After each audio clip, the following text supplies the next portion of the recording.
I create and curate immersive and interactive art, and I often work with scientists in order to do that. In 2020, many of us saw with horror just how deadly science denial could be. In the 2 years since then, it's only become even more apparent. When UN Secretary General Antonio Guterres visited flood-ravaged Pakistan recently, he said, "I have seen many humanitarian disasters in the world, but I have never seen climate carnage on this scale." The deadly story of science denial has its origins in the 1950s, with the tobacco industry's attempts to deny the causal link that had been established between smoking and cancer. In December 1952, the Reader's Digest, then the American public's leading source of medical information, published a widely read article called "Cancer by the Carton," citing scientific evidence that smoking led to increased risk of lung cancer. Cigarette sales plummeted as a result. A year later, the heads of all the major tobacco companies met secretly in New York. Their purpose was to find a way to disrupt the link between smoking and cancer that had become established in the public mind, or see their profits suffer. They cynically decided to manufacture controversy where there was none. They developed a plan of misinformation. They funded skeptics, started health reassurance campaigns, ran adverts showing doctors smoking, and presented alternative explanations for lung cancer, such as pollution, asbestos, and pet birds. The Brown & Williamson Tobacco Company, now BAT, one of the biggest tobacco companies in the world, outlined their strategy as follows: doubt is our product, since it is the best means of competing with the body of fact that exists in the mind of the general public. What they were scared about was the public understanding of science, and they developed sophisticated techniques to undermine this. Their success led to over 100 million deaths in the last century alone. Manufactured controversy is created when general consensus among the scientific community is successfully challenged by special interest groups for a public audience. They claim uncertainty about widely accepted data or theories and argue that legitimate dispute about them is being suppressed by the scientific community. This works best in cultures that identify as democracies, since they claim to be promoting values that are shared by the scientific community and the public alike, such as free speech and academic freedom. After seeing how successful the tobacco companies were at deploying these techniques, the fossil fuel industry adopted and refined them to deadly effect when they became concerned that the general public was starting to make the connection between pollution and global warming, and they worried that regulation would affect their profits. After Exxon was briefed by its own scientists in 1977 that carbon dioxide pollution was leading to climate change, they took out a series of ads in the New York Times every Thursday from 1985 to 2004 under the banner "Unsettled Science," successfully sowing confusion amongst the general public. Marty Huffert, one of the Exxon scientists, recently said, "I am pissed off. I am extremely angry. What they did was immoral.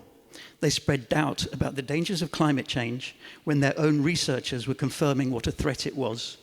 And as a result, homes and livelihoods were destroyed and lives lost."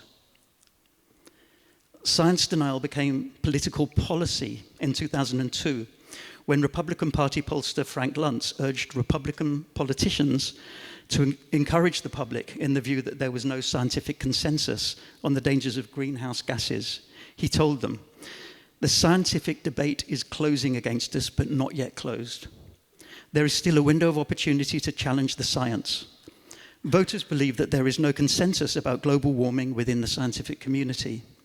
Should the public come to believe that the scientific issues are settled, their views about global warming will change accordingly.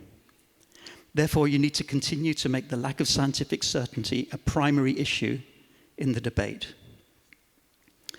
This approach has become the template for science denial, and it's something that Donald Trump perfectly understood as both a businessman and a media player, and has used to his considerable political and personal advantage. Once politicized, it now became part of the culture wars, with many Republican voters associating climate change scientists with socialists, intent on shutting down legitimate debate and challenging the free market. The playbook was already written and ready to roll when COVID-19 came along. Meanwhile, culture warriors and enemies of Western democracy are using the same techniques to erode trust in democratic institutions. It's quite clear that there's an overwhelming need to fight against this assault on science by increasing the body of fact that so terrifies corporate interests and enemies of democracy. However, a gulf separates scientists and the general public. There is an information gap that is being exploited by these bad actors. So what can we do about this? How can we close that gap? Traditionally, researchers are poor at communicating, at least in a way that the public understands. Often, they point to established facts underpinned by research to make their points. But these facts are easily questioned on social media. A recent study by MIT scholars found that false news spreads more rapidly on social platforms than real news does, and by a substantial margin. I'm not convinced that social media is the right platform on which to do battle. Facts don't move people, but stories do. Only compassion beats division. Olivia Lang, author and essayist, described the power of art a couple of years ago when writing about its importance in turbulent political times. We're so often told that art can't really change anything, but I think it can. It shapes our ethical landscapes. It opens us to the interior lives of others. It is a training ground for possibility. It makes plain inequalities, and it offers other ways of living. But art and science can seem light years apart. Science is objective, systematic, follows laws and seeks consensus, while art is subjective, emotional, aesthetic, and individualistic. But maybe the gap isn't really so wide after all. Science and art are both acts of creation. Each are an inquiry with the aim of helping us understand the world around us. Art can help us conceptualize complex ideas and visualize intricate systems. It can be a powerful tool for telling scientific stories. Art can allow us to encounter things invisible to the naked eye, or so vast and distant that we can only travel there in our imagination. Art helps scientists understand the natural world and has the potential to inspire the next generation of scientists. I'm therefore proud to be heading up a new initiative which has as its aim to close that gap, the Silbersalz Innovation Labs.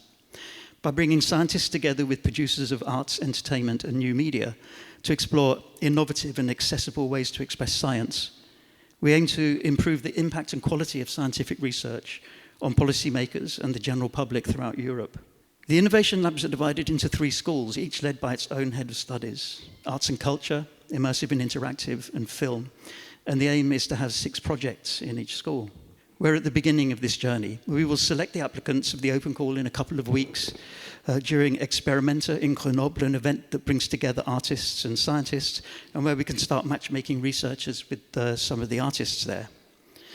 The matchmaking will continue at other European arts events until the end of the year, and then we'll start developing new concepts to pitch for funding and support during the Silbersalz Science and Media Festival in Halle, Saale in June. If you know any researchers who could be interested, we'll keep submissions open until we do the final selection on the 20th of October. So there's a short window of opportunity still open.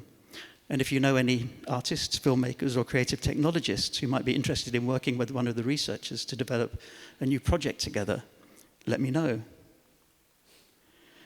If you're interested to see what the participants come up with, then join us at the Silbersalz Festival in Halle, which runs from the 21st to the 25th of June 2023, where these new projects will be presented for the first time. I'd like to share with you some words about the potential of this program sent in by one of the applicants who said, "As a child, I was mesmerized every time I watched David Attenborough and Jane Goodall documentaries. I looked up to them and they made me understand and appreciate the gifts of nature. Thus, I ended up becoming a scientist. I wish to have a similar impact on other people's lives, and I believe that your institute has the capacity to help me learn and delve into the world of science and media production. Like this applicant, I've got a huge amount of faith in this program, since, as the great Albert Einstein said, the greatest scientists are always artists as well. Oh, okay, that's... Thank you. I'm glad I didn't interrupt.